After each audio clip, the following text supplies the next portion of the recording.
Crypto startup Ramp Network starts Brazilian unit as first step in LatAm expansion. Ramp said that it will look to link up with local payment networks, such as the widely used Pix in Brazil.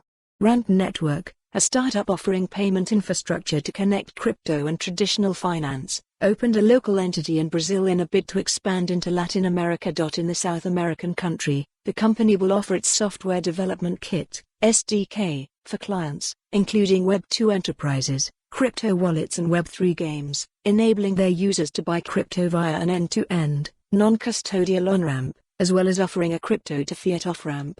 This year, we are fully dedicated to establishing a strong presence in Latin America, and the reason for that is that this is a very interesting market for us, Wukash Anwala, Chief Technology Officer at Ramp, told CoinDesk, citing latest survey published by blockchain data analytics platform Chainalysis. He said that Brazil ranked 7th in the list of countries with the highest crypto adoption, while Latin America as a region accounted for 9.1% of all crypto value received globally last year, according to the data from Chainalysis.